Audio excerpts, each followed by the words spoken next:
Have you ever walked away from a conversation feeling like something was wrong, but you couldn't quite name it? Your stomach twisted. Your mind raced. You felt smaller somehow, doubting yourself, questioning your own perception of reality. And the strangest part, the person you were talking to seemed so reasonable, so calm, maybe even caring. Yet something in your gut screamed that you'd just been played. If this resonates with you, I want you to know something crucial. You're not crazy. You're not paranoid. You're not too sensitive. What you experienced was psychological manipulation, and your unconscious mind detected it before your conscious awareness could name it.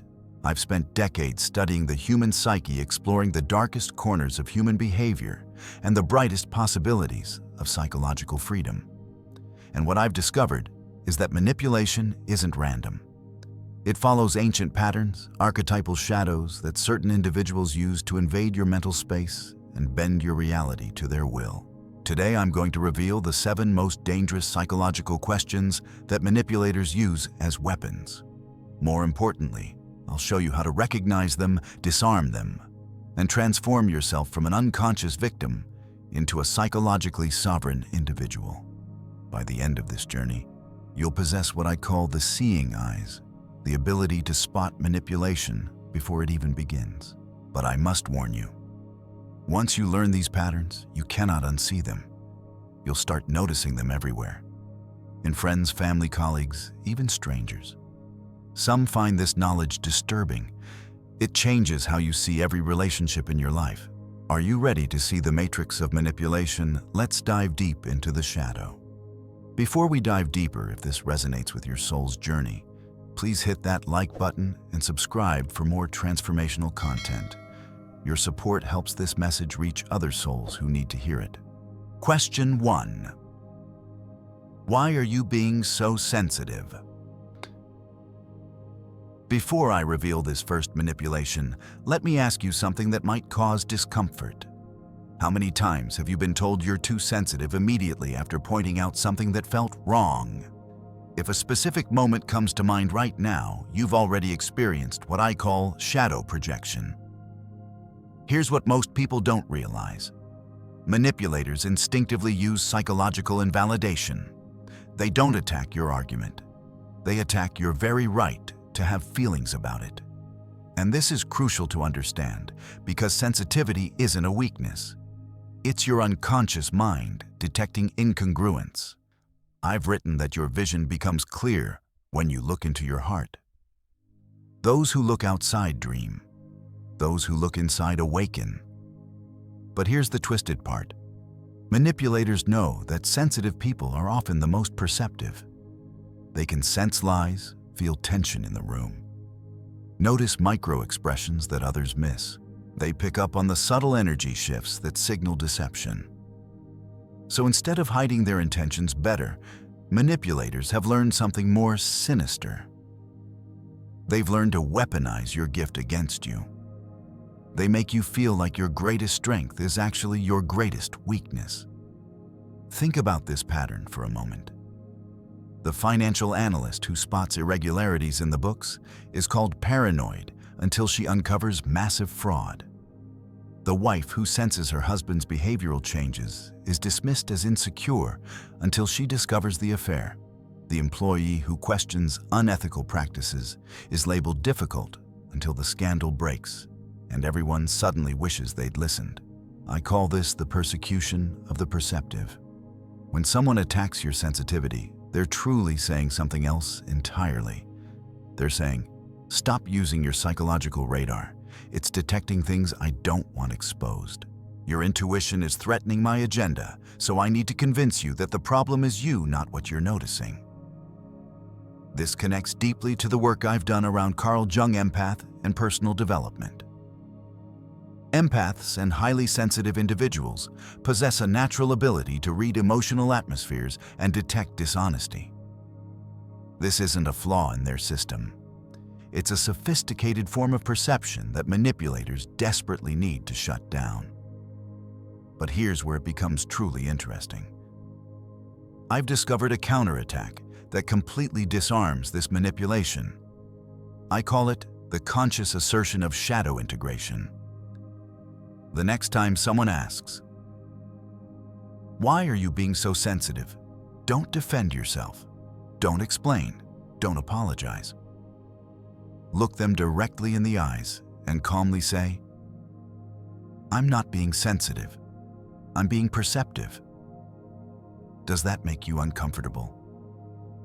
Watch what happens next. I can predict that manipulators will do one of three things. They'll become angry, revealing their true nature beneath the mask. They'll deflect to another topic, entirely confirming your suspicion that something was indeed wrong. Or they'll suddenly become overly nice, a desperate attempt at damage control because you've just seen through their game. This single response shifts the entire dynamic. You've refused to accept their frame. You've named your perception as wisdom rather than weakness. And you've turned the question back on them, forcing them to confront why your awareness makes them so uncomfortable. Question 2. Don't you trust me? Now let's move to something even more insidious. Stop everything and listen closely, because what I'm about to share changed the field of psychology forever. I discovered that genuine trust operates in the unconscious mind, while demanded trust operates in the ego.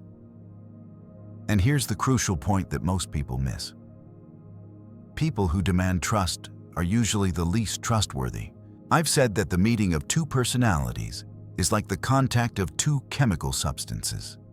If there's any reaction, both are transformed. But what I observed in my clinical work was this. Manipulators don't want transformation. They want domination. They don't want the beautiful alchemy of two souls meeting authentically. They want control. The phrase, "You trust me, right?" is what I call a psychological ultimatum disguised as intimacy. It sounds like a question, but it's actually a demand. And here's what's truly happening in your psyche when someone says this. This question triggers what I've termed the loyalty conflict complex. Your conscious mind wants to be a good person who trusts others. You've been socialized to believe that trust is a virtue, that doubting people makes you cynical or damaged. But simultaneously, your unconscious mind is screaming warnings. Your gut knows something's off. Your intuition is firing alarm signals. This internal war is precisely what the manipulator counts on. They're banking on your desire to be trusting, overpowering your instinct to protect yourself. I discovered something profound about trustworthy people. They never need to ask for trust because they demonstrate it through what I call consistent psychological congruence. Their words, actions, and energy all align. You feel safe around them without them having to tell you why. The trust builds naturally through repeated experiences of integrity. But manipulators have learned to hack this system. They use the language of trust to bypass the demonstration of trust. Consider the business partner who won't show you the financial records, but leans in with wounded eyes and says, "Come on, you trust me, right?" after everything we've been through. Or the romantic partner who hides their phone, deletes messages, acts secretive, but gets offended and demands, "What's wrong with you? Don't you trust me?" I call this trust as a weapon. In my depth psychology work, this question is designed to shut down your analytical mind and activate your guilt complex. It's not about building trust.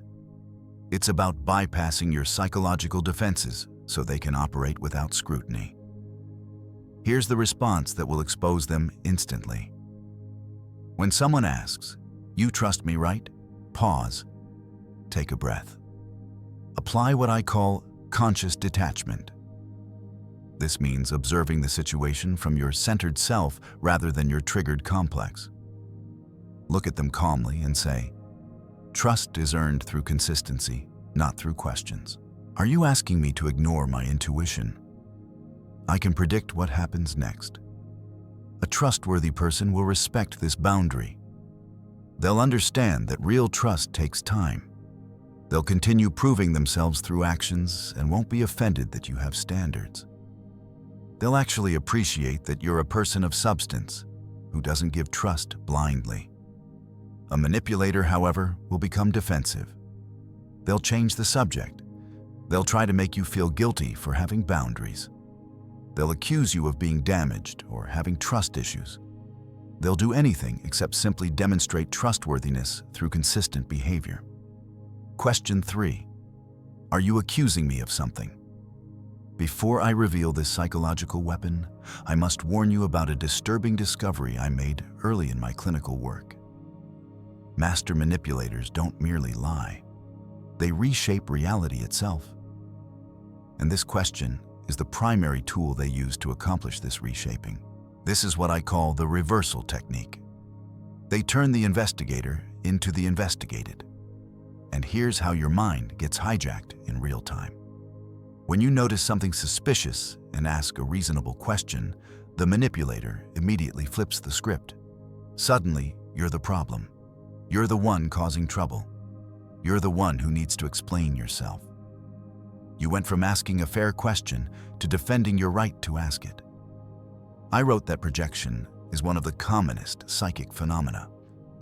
Everything that is unconscious in ourselves, we discover in our neighbor and treat them accordingly. This is a natural human tendency. But manipulators weaponize this tendency. They project their guilt onto you and then attack you for carrying it. It's psychological warfare disguised as self-defense. Let me illustrate exactly how this works in practice. Imagine you notice financial discrepancies at work. Numbers don't add up. Expenses seem inflated.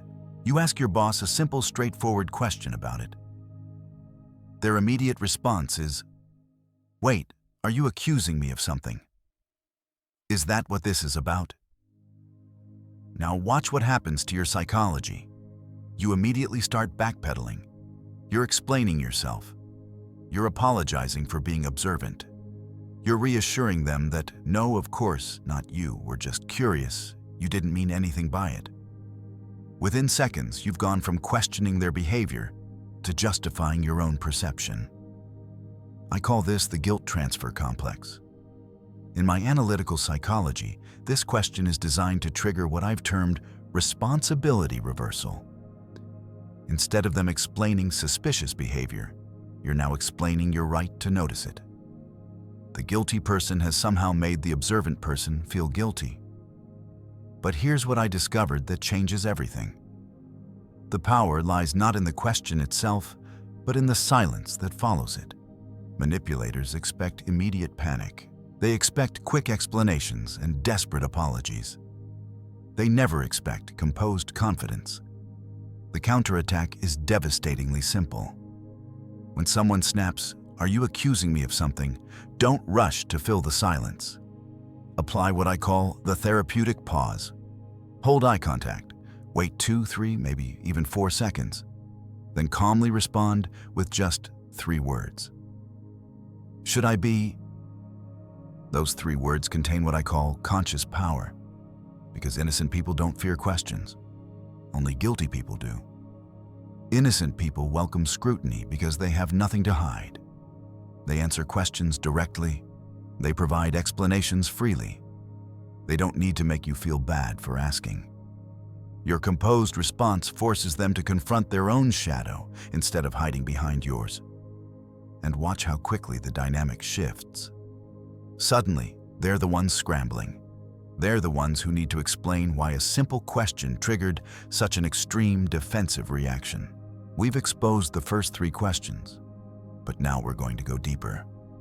The next questions are more subtle, more emotionally sophisticated, and far more dangerous, because they don't just attack your perception, they attack your very identity. Question 4. Would I ever lie to you? What I'm about to tell you may change how you see every relationship in your life. The question, "Would I ever lie to you?" is actually a lie itself. Not because of the words, but because of the psychological intention behind them. Here's the trap most people fall into. This question isn't seeking an answer. It's creating an emotional debt. The manipulator makes you feel guilty for doubting them, even when your intuition screams warnings, even when evidence contradicts their words, even when their behavior shows clear deception. I wrote that the privilege of a lifetime is to become who you truly are. But manipulators try to make you feel like a horrible person for being observant, intuitive, and cautious. They try to make you feel like exercising discernment makes you damaged or cynical. They shame you for being yourself. And here's the truly twisted part I discovered in my clinical work. People who need to ask this question are often revealing their own psychological state. I call it unconscious confession through overcompensation. They're protesting too much, as the saying goes. Their excessive reassurance signals the very thing they claim isn't happening. Think about this pattern carefully. The spouse who hides their phone, deletes messages, and changes passwords, but becomes tearful, asking, "Would I ever lie to you? How could you think that about me?" The business partner who won't show you the books, avoids transparency, misses deadlines, but seems deeply wounded, saying, "Come on, would I really deceive you after everything we've built together?" I call this the performance of innocence. In my depth psychology, genuine honesty doesn't perform. It simply exists. Honest people don't need to convince you they're incapable of lying. Their actions create what I call unconscious trust. You feel safe without them having to manufacture that feeling through emotional theater. But manipulators have learned to counterfeit this sensation. They use emotional performance to bypass your logical mind and activate your guilt complex. The tears, the wounded tone, the implied accusation that you're heartless for doubting them. It's all designed to make you stop thinking and start feeling sorry for them. This is particularly relevant to Carl Jung empath and personal development work, because empaths are especially vulnerable to this tactic. Empaths feel other people's emotions intensely. When someone performs hurt or betrayal, the empath feels that pain and immediately wants to stop causing it. The manipulator knows this and exploits it ruthlessly. Here's the technique that exposes this manipulation immediately. When someone asks, "Would I ever lie to you?" don't take the bait. Apply what I call conscious questioning. Pause, center yourself, and then respond with this reframe. That's not the right question. The question is, "Would I know if you did?" This single response flips the entire psychological frame. You're not calling them a liar directly. You're pointing out that their question is irrelevant because the real issue is whether you could detect deception if it occurred.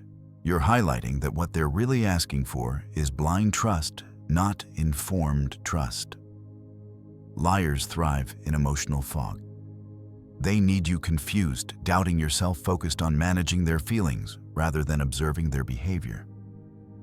But they wither under the spotlight of conscious awareness. Your response switches on what I call the light of consciousness, and suddenly the shadows have nowhere to hide. Question 5.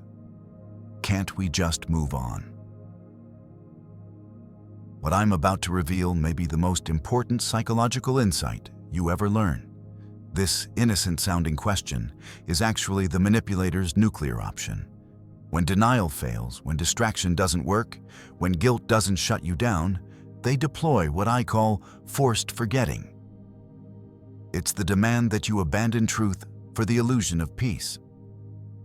But here's what I understood from decades of clinical work that most people miss entirely.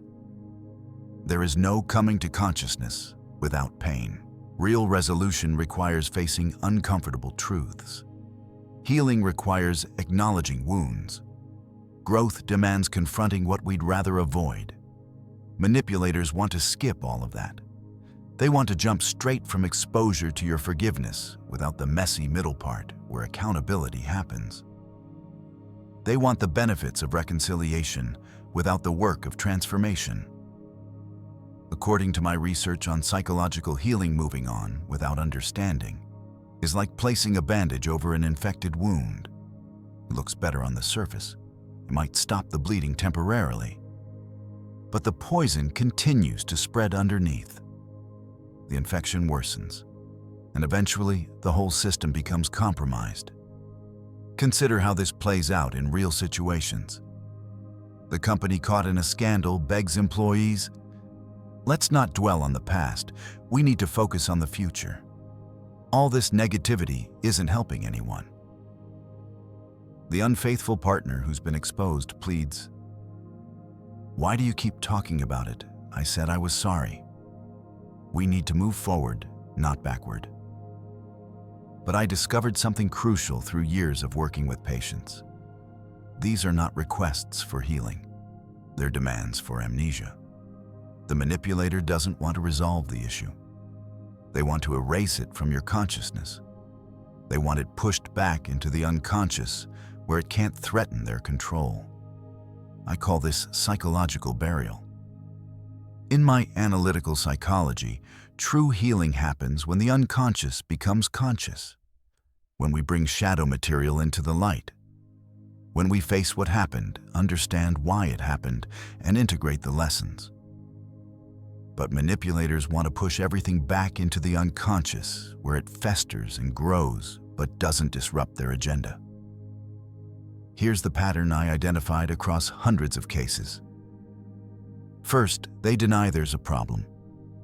When that doesn't work, they minimize it. When you persist, they blame you for creating drama.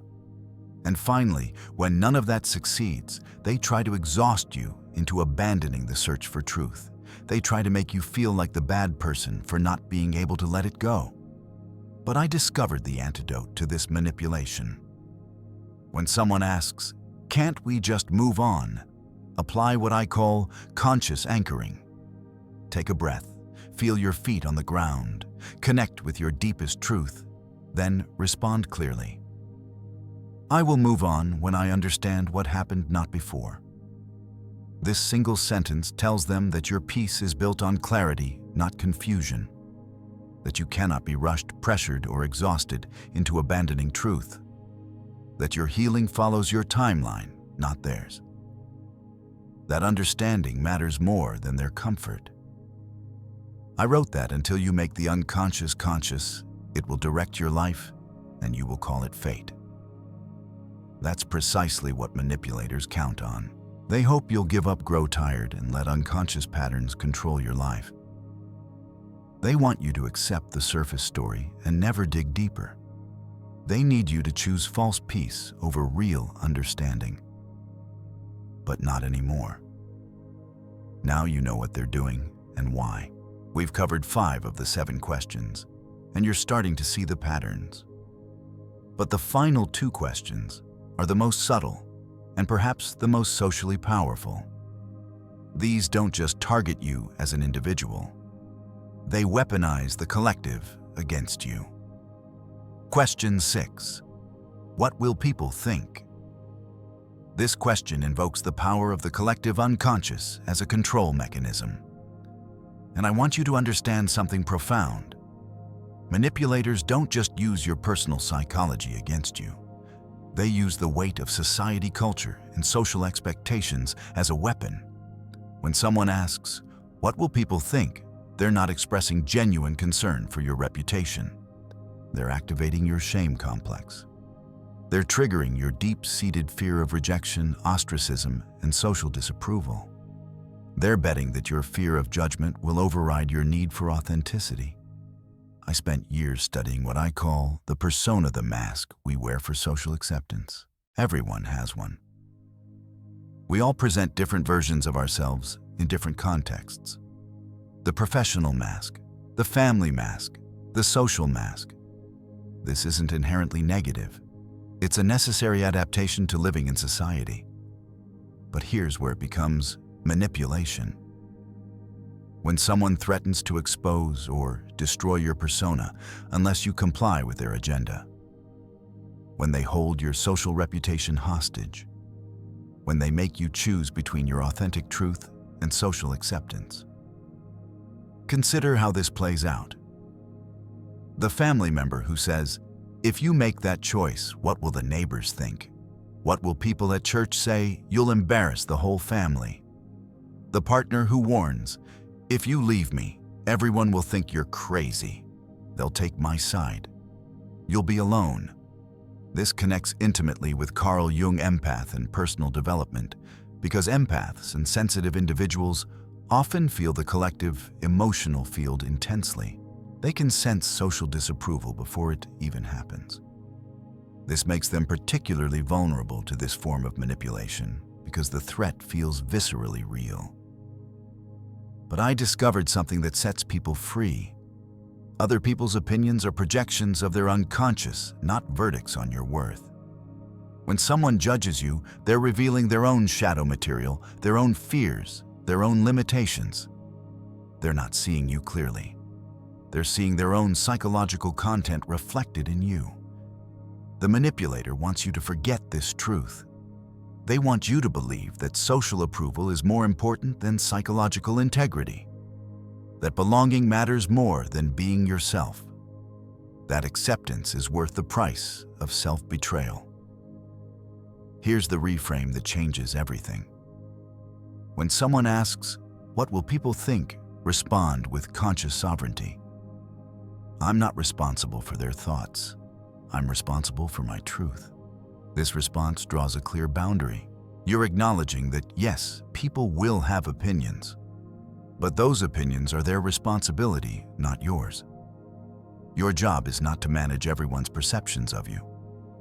Your job is to live authentically and let others respond from their own level of consciousness. Question 7. After all I've done for you. Now we arrive at the final and perhaps most emotionally manipulative question of all. This is what I call weaponized gratitude. And it's devastatingly effective because it masquerades as love while functioning as control. The debt trap works like this. Past kindness becomes present leverage. Every nice thing they did for you, every gift they gave, every time they helped you, it all gets recorded in their internal ledger. And now, when you want to set a boundary, make a different choice, or prioritize your own needs, they present the bill. I discovered through clinical work that genuine giving expects nothing in return. Real love, real generosity, real support, it flows from abundance. It gives for the joy of giving. It helps because helping feels good. It has no strings attached because it doesn't need anything back. But manipulation always keeps score. The manipulator remembers every favor, every sacrifice, every time they put you first. Not because they're naturally reflective, but because they're building ammunition. They're creating obligations they can call in later. Consider the parent who says, "After I sacrificed everything to raise you, put you through school, gave up my dreams for you, this is how you repay me, by making choices I don't approve of." Or the friend who reminds you, "Remember when I helped you move, when I loaned you money, when I was there for you during your divorce? And now you can't do this one thing for me." The emotional ledger is always balanced in their favor. Somehow, no matter what you do, you're always in debt. You can never repay them. You can never do enough. There's always more you owe. Here's the distinction that sets you free. Healthy relationships involve natural reciprocity that flows from abundance. Sometimes you give more, sometimes they give more, and it all balances out organically over time without anyone keeping score. But manipulation involves conditional giving, where every action creates obligation and expected returns. True generosity never reminds you of itself. When someone genuinely loves you, they don't weaponize their care. They don't hold past kindness over your head. They don't make you feel like you owe them your life in exchange for their support. The conscious response to this manipulation is clear and firm. "I'm grateful for what you've done. That doesn't mean I owe you my life." This acknowledgement honors genuine past kindness without accepting false obligation. You can appreciate what someone did for you while still maintaining your autonomy. Gratitude and debt are not the same thing. The first enriches both people. The second enslaves one to the other. Now that you've seen all 7 weapons, let me show you how to build complete psychological immunity. Because understanding individual tactics is useful, but understanding the system behind them is transformational. All 7 of these questions work because they target your psychological complexes rather than your conscious self. Let me map this for you. Why are you so sensitive? Attacks your self-doubt complex, making you question your perception. Don't you trust me? Activates your loyalty complex, making you feel bad for having boundaries. Are you accusing me? Triggers your guilt complex, making you apologize for being observant. Would I ever lie to you? Manipulates your shame complex, making you feel terrible for exercising discernment. Can't we just move on? Exploits your exhaustion complex, making you prioritize their comfort over your clarity. What will people think? Weaponizes your social acceptance complex, making you choose belonging over authenticity. After all I've done for you, activates your obligation complex, making you feel you owe them your autonomy. See the pattern? None of these questions engage your centered conscious sovereign self. They all bypass your authentic center and go straight for your wounds, insecurities, and unintegrated shadow material. This is where my life's work on individuation becomes practical. Individuation is the process of becoming so psychologically integrated that external manipulation becomes impossible. It's about healing your complexes, integrating your shadow, and developing what I call the centered self, the part of you that cannot be destabilized by external manipulation. Here's what I taught my patients for decades. When you remain calm while others lose control, when you stay clear, while others create confusion, when you hold steady, while others try to shake your reality, you become psychologically sovereign. And sovereignty cannot be manipulated. I wrote that I am not what happened to me. I am what I choose to become. But manipulators want you to become what they need you to be: confused, guilty, exhausted, and compliant. They need you reactive rather than responsive, triggered rather than centered, operating from your complexes rather than your conscious self. Before responding to any manipulative question, ask yourself what I call the consciousness question. Is this reaction coming from my authentic self or from a complex they're trying to activate? Because manipulators don't attack your true self. They can't. Your true self is invulnerable. They attack the wounded parts, the insecure aspects, the places where you haven't yet integrated your shadow. They try to trigger your not good enough complex, your guilt complex, your need to be liked complex, your fear of abandonment complex. But when you operate from the centered self, you become untouchable, not because you're cold or closed off, but because you're grounded in truth rather than tossed about by manipulation. Let me give you the ultimate technique. When facing any of these manipulative questions, take what I call the conscious pause. Stop. Breathe deeply. Feel your feet on the ground. Notice sensations in your body. Connect with your authentic self beneath all the complexes and conditioning. Then respond not from your complex, but from your center. This is what I meant when I wrote, "Who looks outside dreams? Who looks inside awakens?" The manipulator wants to keep you dreaming, lost in their projected reality, reacting to their provocations. But consciousness is the great awakener. And once you're awake, you can never be controlled again. Here's something that might surprise you. Every encounter with manipulation is actually a gift in disguise. I call it shadow work, the process of becoming stronger through understanding darkness. I said that one does not become enlightened by imagining figures of light, but by making the darkness conscious. Every manipulator who tries to control you shows you where you need to build stronger boundaries. Every lie they tell helps you develop better truth detection. Every game they play teaches you to recognize patterns faster. They're unconsciously serving your psychological development. According to my research on psychological growth, the people who try to manipulate you force you to develop conscious discrimination. The ability to instantly distinguish truth from deception, authentic connection from manipulation, genuine care from control. And once you develop this ability, you become dangerous to manipulators everywhere. Not because you fight them aggressively, but because you see them clearly. And I discovered that being truly seen is the manipulator's greatest fear. Manipulators are shadow dwellers. They can only operate in psychological darkness, in confusion, in the fog of emotional manipulation. When you shine the light of consciousness on their tactics, they lose all power. They're like vampires exposed to sunlight. They cannot survive in the presence of aware-centered, psychologically sovereign individuals. This is why I say that conscious people are the great threat to unconscious manipulation. Your awareness doesn't just protect you. It creates a field that others can't penetrate with dishonesty. Are you ready for the truth that will set you free? I spent my entire career studying one fundamental question: how do humans become psychologically free? And what I discovered is this: freedom is not the absence of challenge. It's consciousness in the presence of challenge. You now possess what I call the seeing eyes. You can recognize the 7 questions. You understand the psychology behind each one.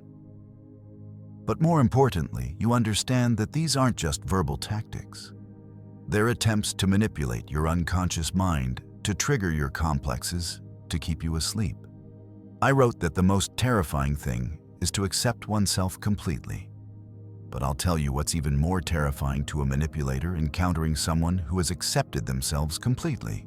Because when you're not at war with yourself, no one else can recruit you to fight against yourself.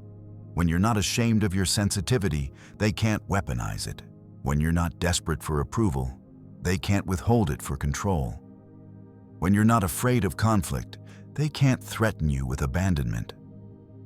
When you know your own worth, they can't make you feel indebted forever. This is individuation in practice.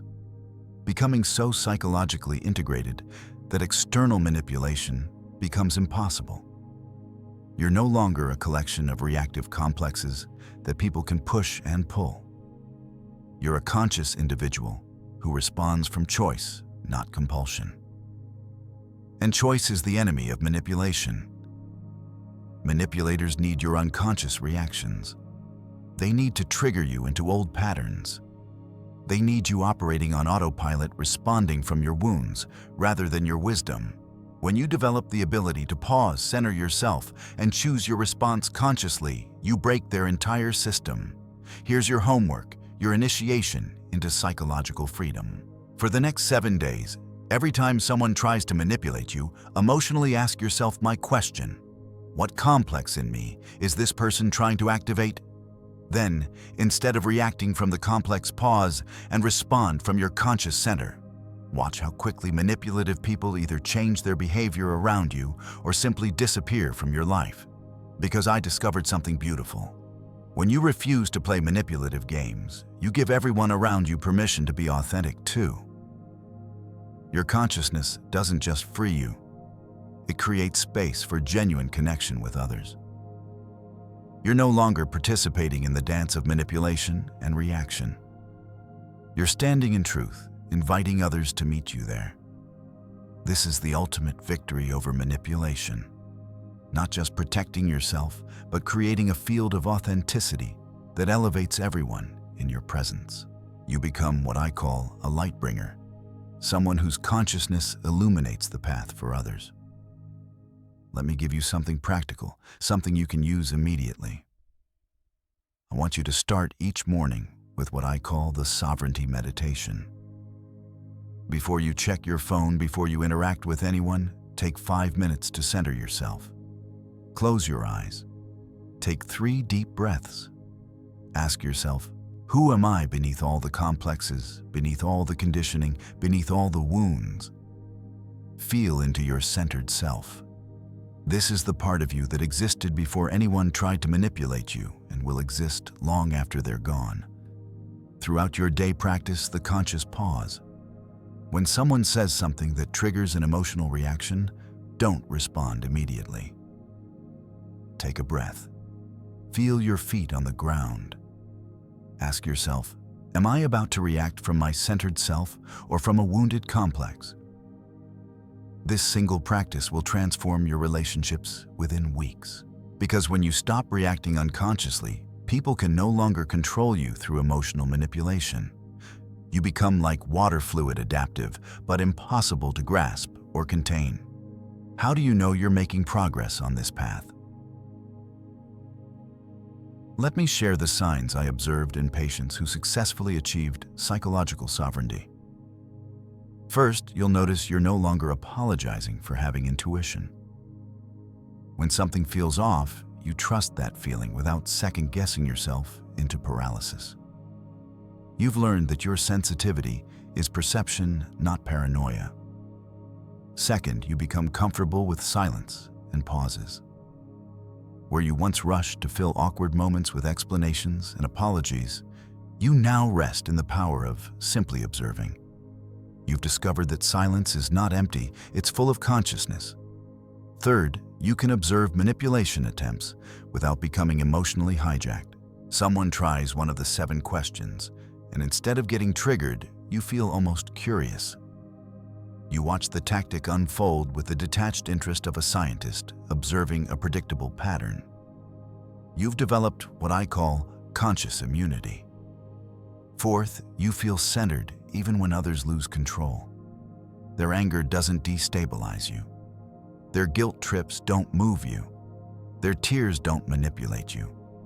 You can hold space for their emotions without taking responsibility for them. You've learned the difference between empathy and enmeshment.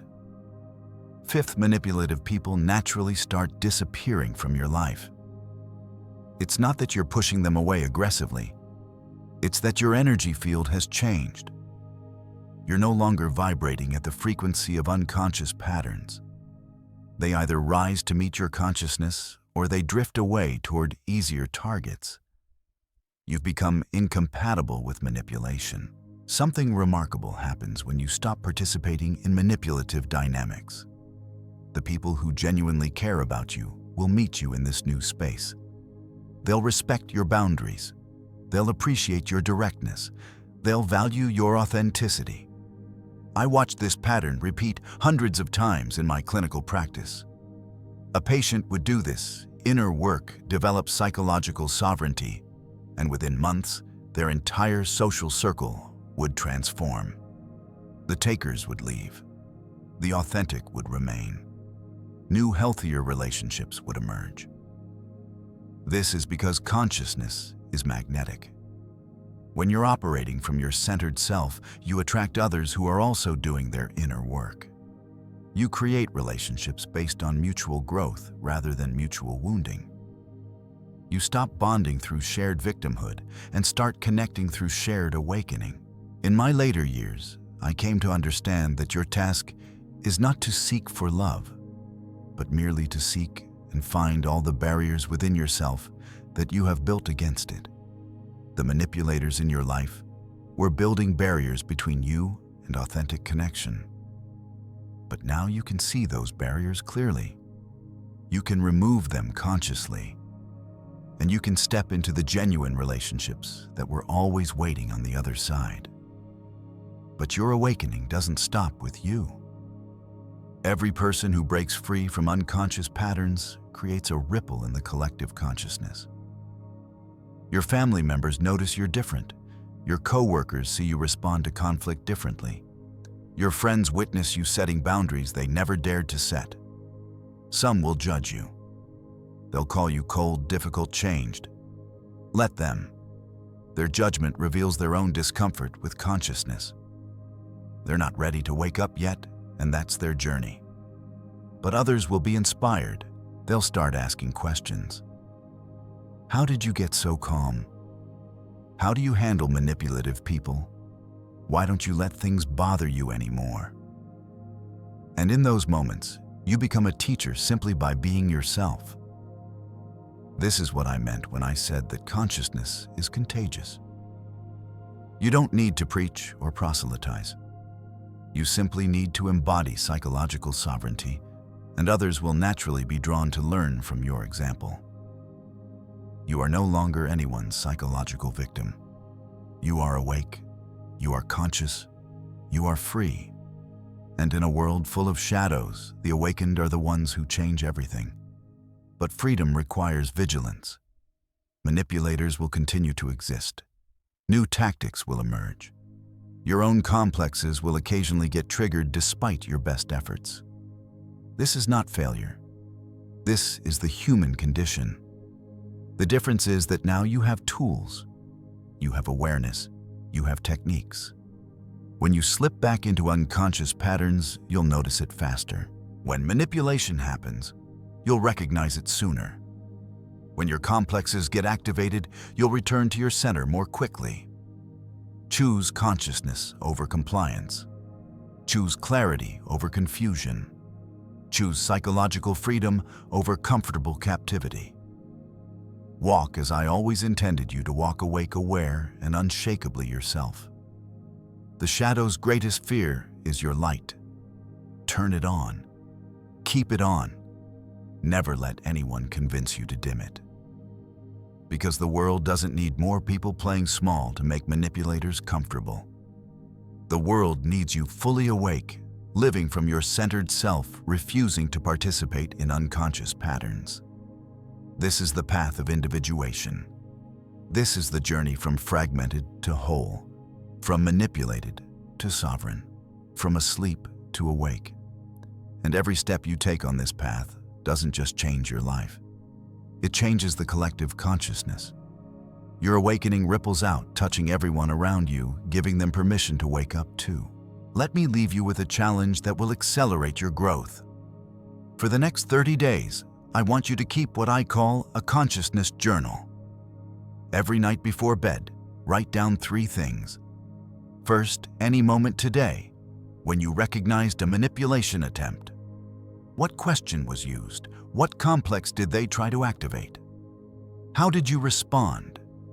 Second, any moment when you successfully responded from your centered self rather than from a complex.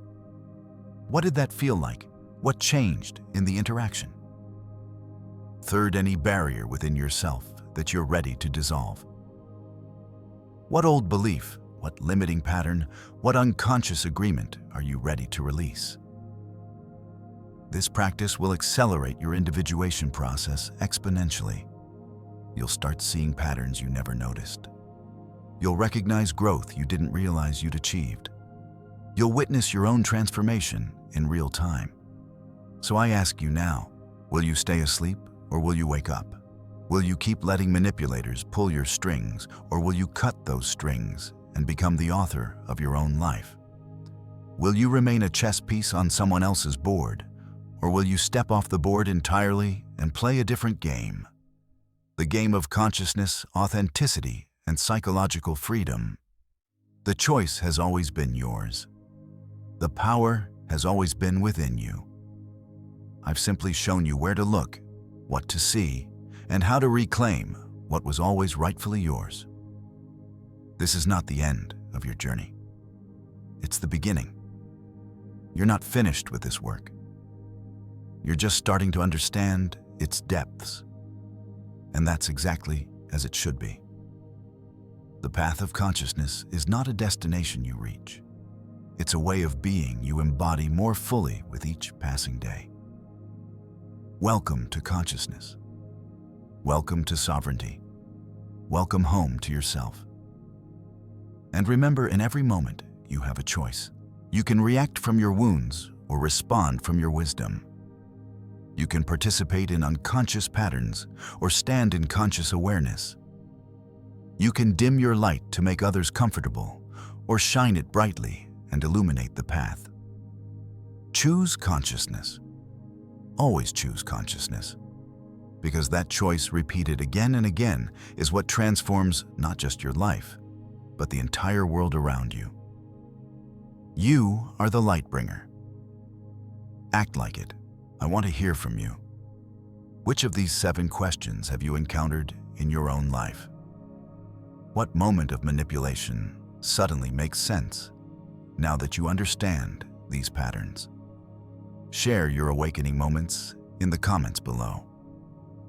And if this video helped you see clearly for the first time, subscribe to this channel. Because this is just the beginning. There's so much more to explore about psychological freedom, shadow integration, and the path of individuation. Join our community of conscious individuals who refuse to be manipulated. Together, we're not just protecting ourselves. We're elevating the collective consciousness, one awakened person at a time. Your transformation inspires others to seek their own freedom. Your light gives others permission to shine. Your consciousness creates ripples that reach farther than you'll ever know. The journey continues, and I'm honored to walk it with you.